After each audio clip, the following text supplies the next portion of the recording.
Loan approved. $500,000 credited to your account. The notification popped up on my phone just as I was sipping my morning coffee.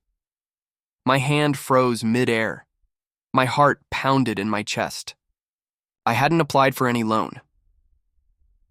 Confused, I clicked on the message, my stomach tightening with every word. The bank statement showed the amount had already been transferred to an unfamiliar account. My name, my credit, my debt, but I never signed anything.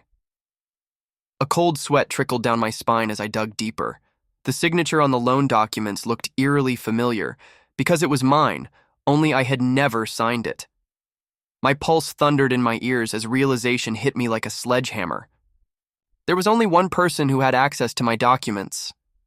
Stacy, my wife, the woman I had loved for 5 years, the woman I was about to marry in less than 24 hours, the woman who had just put me in $500,000 of debt for... What? My fingers trembled as I scrolled through her messages, my breath hitching when I saw the proof. Stacy. Baby, the money went through. You can finally get your dream car. I told you Johnson wouldn't even notice. His name, his credit, but all yours, my love. We'll be out of here soon. Nathan. I knew you were the smartest woman ever. Once we get married, I'll pay off. The loan with his money anyway. He's too dumb to see it coming. The walls of my apartment closed in around me. My vision blurred with rage. She had stolen my money for another man, and she had planned to marry me first, then drain me dry. My jaw clenched. My grip tightened around my phone. My bride was about to have the most unforgettable wedding day of her life, because instead of walking down the aisle, she'd be walking out in handcuffs, and I would make damn sure of it. I sat frozen at my desk, the phone slipping from my fingers as my mind reeled. My world, the one I had carefully built for Stacy and me, was shattering before my eyes. The woman I had loved for 5 years. The woman I was ready to vow my life to tomorrow. The woman I had trusted with everything, including my bank accounts and personal documents, had betrayed me in the worst way possible. I wasn't rich, not by a long shot. Every dollar in my name had been hard-earned, long nights at work, skipped vacations, saving bit by bit for our future. And now Stacy had wiped out my financial security with a single signature, mine, forged. And for what? A man named Nathan. The name had appeared on my phone screen like a curse. A man I had never heard of before today. Nathan, the man Stacy had secretly been giving my money to. Nathan, the man she had called baby in a text while calling me a fool. Nathan, the man she had planned a future with, using my last name, my credit, and my money. Who is Johnson? I was never the guy who took shortcuts. I grew up knowing that nothing in life was ever handed to me. My parents worked long hours just to keep us afloat, and from the moment I was old enough to earn my own money, I had hustled. By the time I met Stacy, I had finally reached a stable place in life. A steady job, a decent apartment, and a dream of buying our first house together. And Stacy had been everything, or so I thought. She was beautiful, the kind of woman who could turn heads with just a glance. She had this effortless charm, a way of making me feel like I was the luckiest man alive. We met in the most ordinary way, through mutual friends at a birthday party, but from the moment we locked eyes, I was hooked. She laughed at my stupid jokes. She held my hand like she was afraid to let go, and when she kissed me for the first time, she whispered, "You're the kind of man I've always dreamed of." I believed her. I worshipped her. And now? Now I realized that I had been nothing more than a temporary investment to her, a stepping stone to her real goal, Nathan. Stacy had always been the kind of woman people envied. She had a way of carrying herself that made you believe she was someone important, even when she had nothing. And when I met her, she had nothing. She told me about her hard childhood, her struggles, how she just needed someone to believe in her. And I had. I wanted to be the man who made her feel safe. For years, I had paid for everything without question. When she wanted to quit her job, because it was too stressful, I told her not to worry. I would handle it.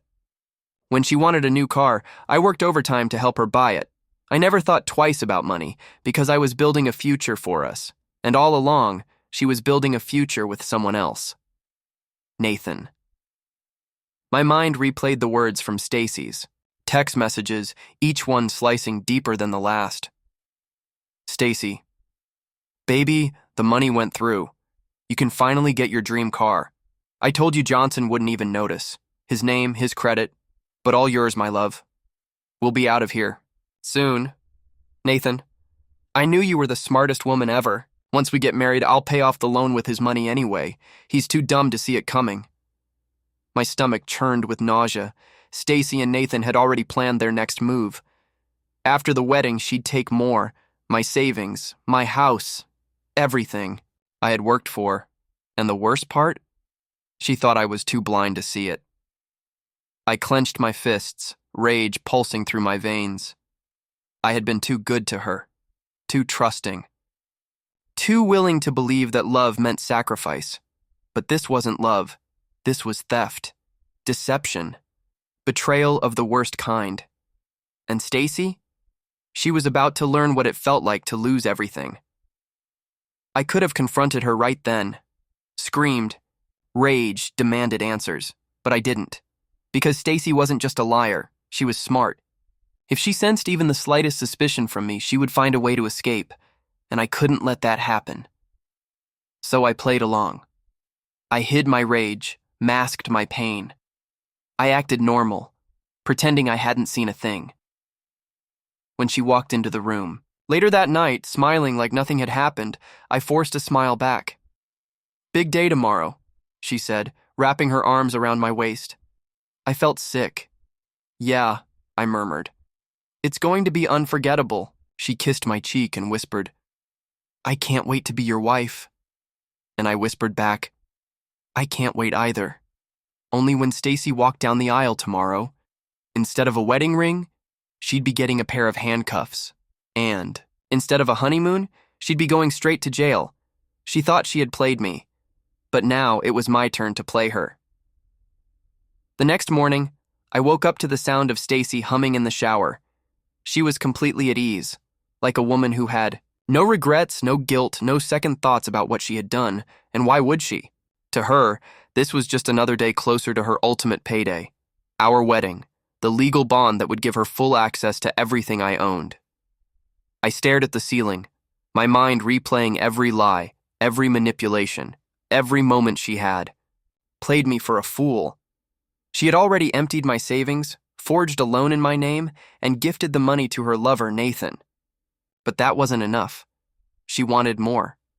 More money, more control, more of my life, my identity, my future. And she had the audacity to sleep beside me every night, to look me in the eyes and tell me she loved me. A year ago, I would have believed. Her a month ago, I would have defended her, even yesterday. I might have hesitated to take action, but not today. Today, I was a different man. By the time Stacy walked out of the shower, wrapped in a white silk robe, I had already buried my anger deep inside. I turned to face her, forcing a soft smile, pretending I was still the clueless, devoted fiancé she thought I was. She leaned down, pressing a kiss to my forehead. Morning, future husband, she whispered. I wanted to flinch, to pull away, to tell her exactly what I knew. But I didn't. Instead, I played my role perfectly. Morning, future wife, I said, my voice smooth, steady. She beamed at me, running a hand through my hair. Are you nervous about today? I should have been. After all, in less than 6 hours, I was supposed to say I do to a woman who had already sentenced me to financial ruin. But instead, I just shrugged, masking my rage beneath indifference. Nah, I said. I just want to get it over with. She giggled, completely oblivious. God, I love you, Johnson. The words burned like acid in my chest. I forced myself to smile back. I love you too, Stacy. But the difference between us? I never lied, and today she would pay for every single one of hers. A few hours later, I watched as Stacy sat at the vanity mirror, getting her makeup done, her face glowing with excitement. She was utterly carefree, laughing with her bridesmaids. sipping champagne like she was the happiest woman in the world, and why wouldn't she be? She thought she had won. I pulled my phone from my pocket, checking the message I had received an hour ago. Detective Reynolds. Everything is in place. Just say the word and we'll make the arrest. I clenched my jaw. Not yet. I wanted her to think she had won until the very last second, until she stood in front of the altar, staring into my eyes, waiting for me to pledge my life to her. Only then would she realize she wasn't walking into a marriage. She was walking into a trap. 15 minutes before the ceremony, I walked down the hallway of the hotel suite, past the bridal room, and then I heard it. A voice. Nathan's voice. I stopped. My blood went cold. I pressed myself against the wall, listening. Inside, Stacy was on the phone with him. Stacy. Of course he suspects nothing.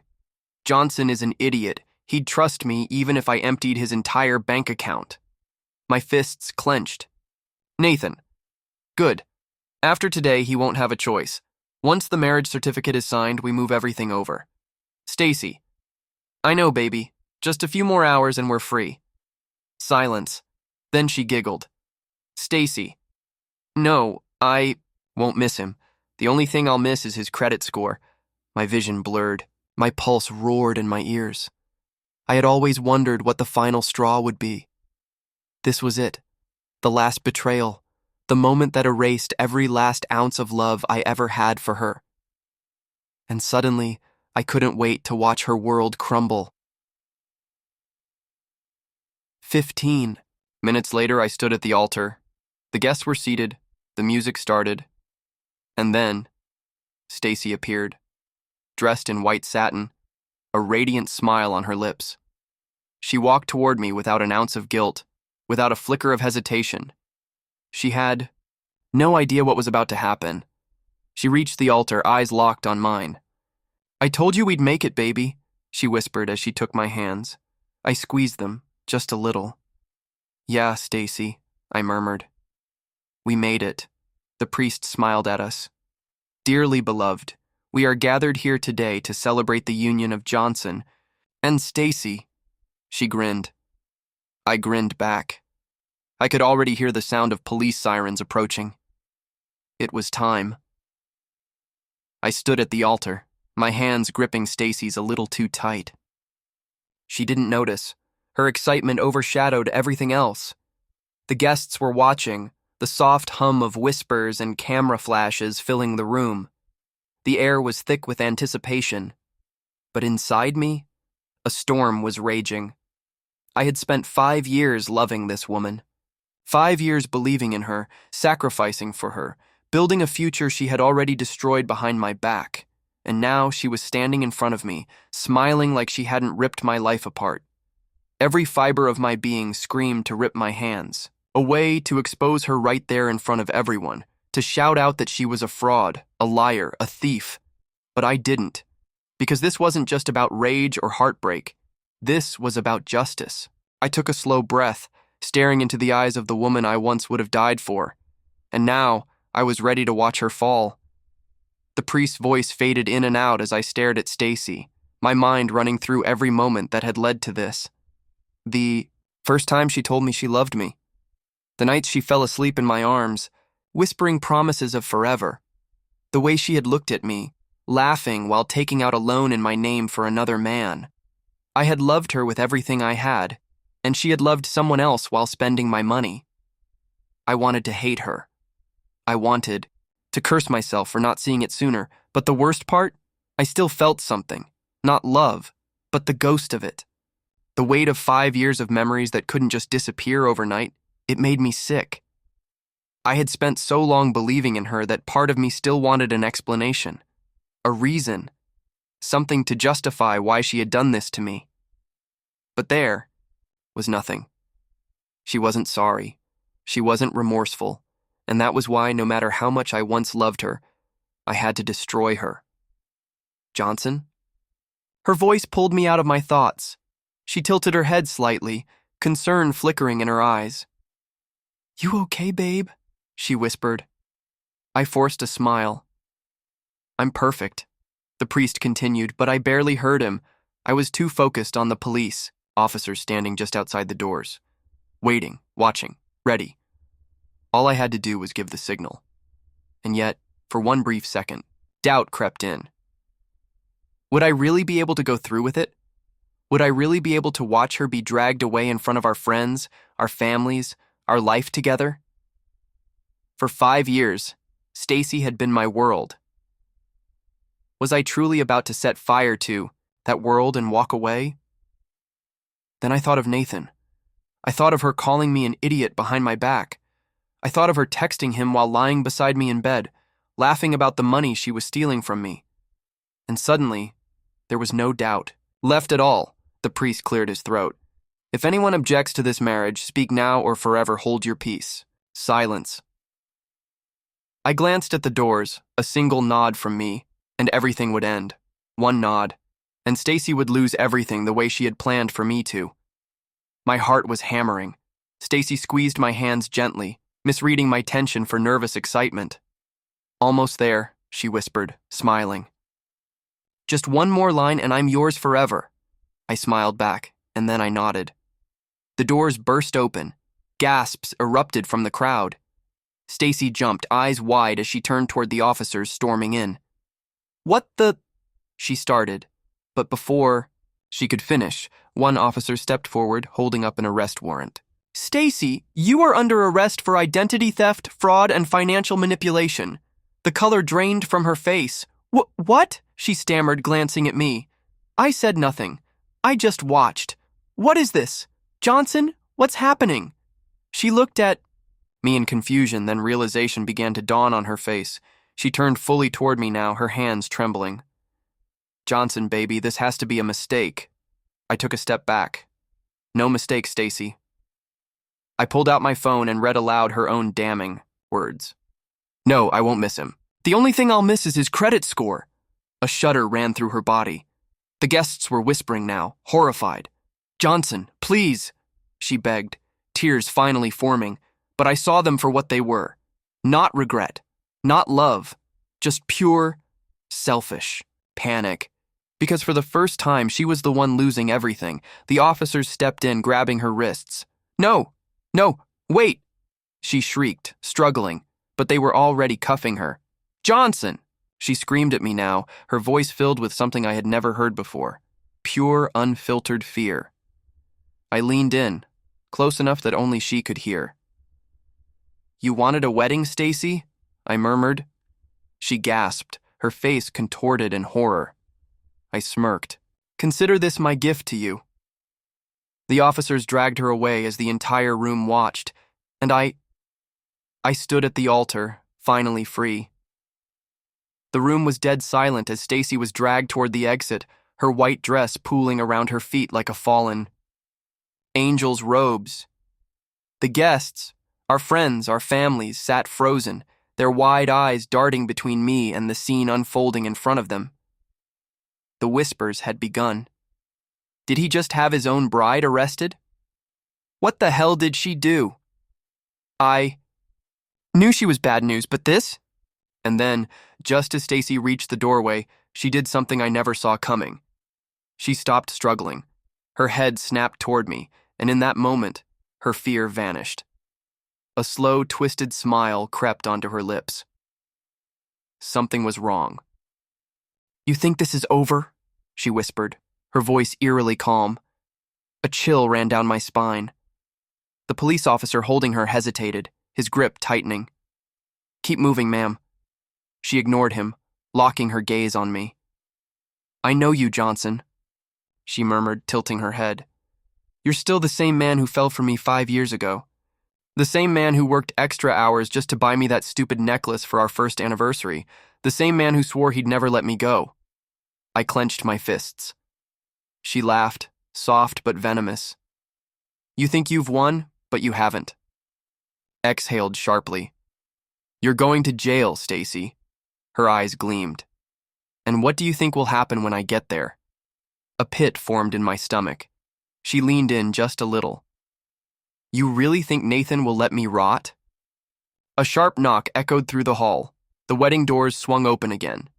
And there he was, Nathan, dressed in a black suit, his hair slicked back, wearing a smirk that made my blood boil. His eyes met Stacy's, and in that moment, I knew. He wasn't here to gloat. He was here for her. Let her go. His voice was smooth, confident, as if he had expected this all along. The lead officer stiffened. "Excuse me?" Nathan held up a document. A legal document. I took a step forward, my pulse racing. "What the hell is this?" Nathan's smirk widened. "An appeal to delay the arrest due to improper proceedings, effective immediately." I snatched the paper from his hand, scanning it quickly. A high-powered lawyer's signature was stamped at the bottom. It was real. My stomach twisted. Nathan hadn't just been Stacy's secret lover. He had been her backup plan all along. Stacy turned to face me, her hands still cuffed, but her confidence returning. She took a slow step forward, daring me to stop her. "You really thought I wouldn't prepare for this, Johnson?" she said, her voice dripping with amusement. I could barely breathe. "I always have a way out." Nathan chuckled, stepping closer to her.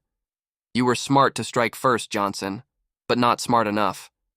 I felt like the floor was slipping out from under me. This was supposed to be my moment of victory. But Stacy had flipped the script.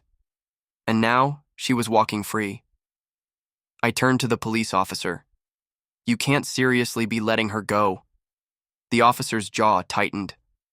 "We have to follow protocol. This doesn't cancel her charges, but it buys her time until the case is reviewed." Stacy laughed softly. "You hear that, baby?" she cooed, stepping toward me until she was close enough to whisper. "I still have time." Her lips curled into a smirk. "And time is all I need." I could feel it in my bones. This wasn't over. I had thought I had backed her into a corner. But now? Now she was coming for me, and this time I wouldn't see it coming. Stacy had won this round. I stood there, fists clenched, watching as the officers reluctantly removed her cuffs. Nathan stood beside her like a king protecting his queen, his smirk never fading. Stacy rubbed her wrists dramatically, looking at me with mocking pity. "You really thought you'd get rid of me that easily?" she whispered, her lips barely moving. I said nothing. I was too busy calculating my next move, because this wasn't over. She had delayed her arrest, but she hadn't erased the charges. She was still guilty. She just didn't know what was coming next. The wedding was in shambles. Guests whispered in shock, some of them already leaving, unable to comprehend what had just happened. My mother sat in the front row, eyes locked onto me, silently asking, "What are you going to do?" I didn't know. Not yet. But one thing was clear. I couldn't let Stacy and Nathan walk out of here thinking they had won. I turned to the officers.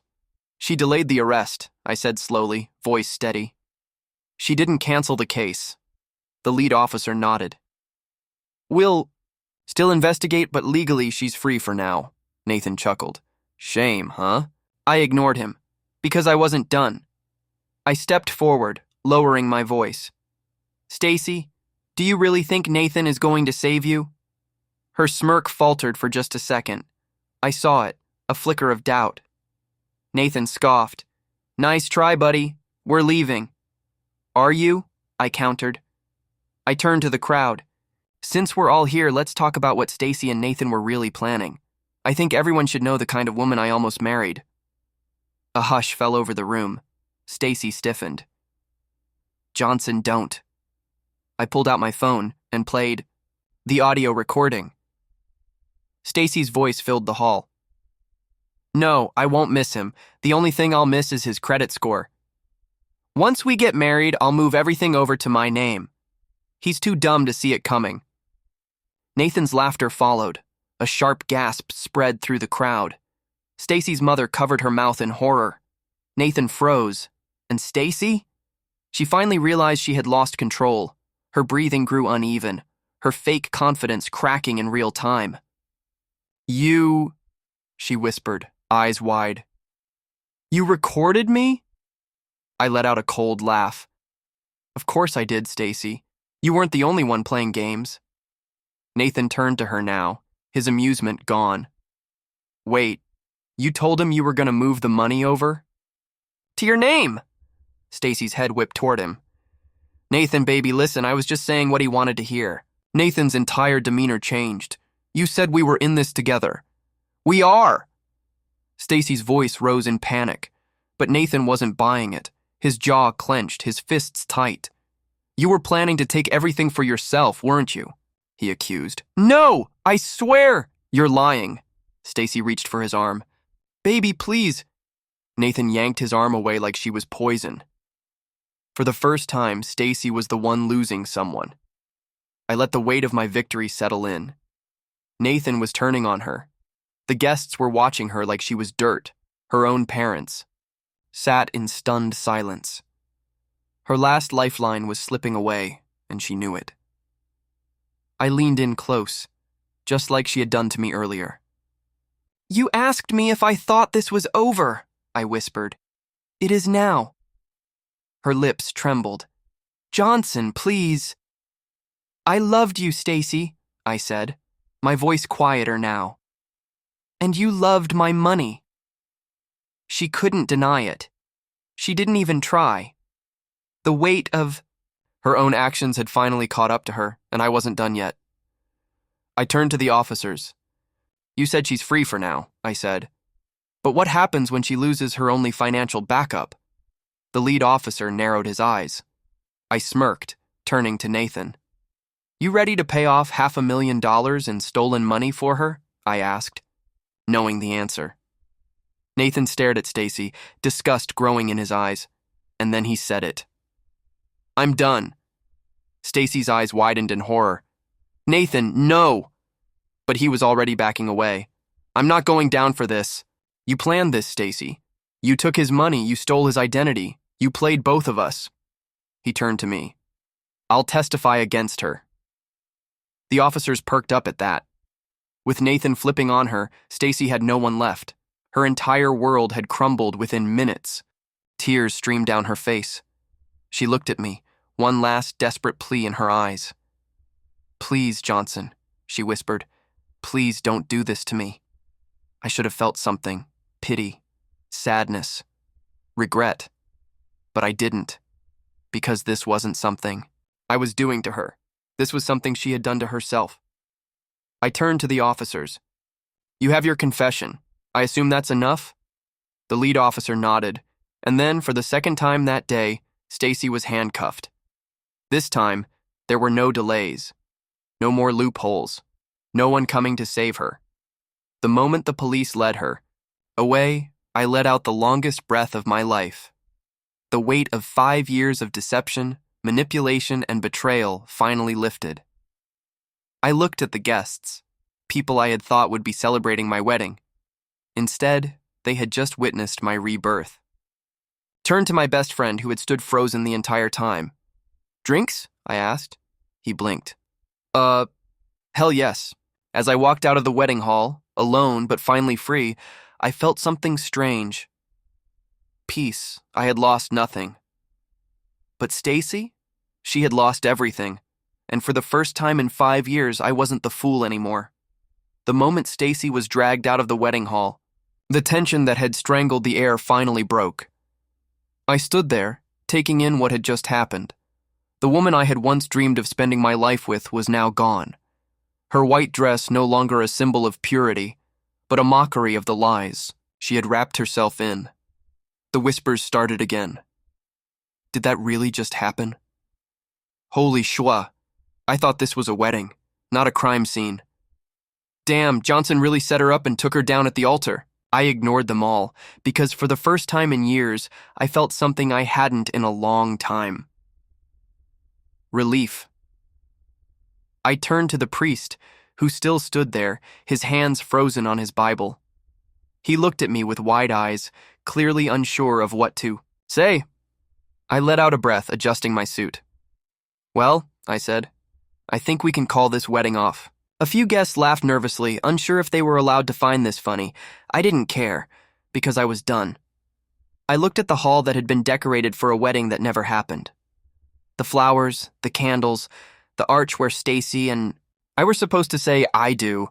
A small part of me wanted to be angry about it, The wasted money, the wasted time, the humiliation of standing at the altar and watching everything fall apart. But in reality, this wasn't a loss. This was a rescue. If I had gone through with this wedding, Stacy would have destroyed me one piece at a time. Instead, I had ripped her entire plan to shreds in front of everyone. I was free, and I wasn't looking back. As I made my way toward the exit, I heard footsteps rushing after me. "Johnson! Wait!"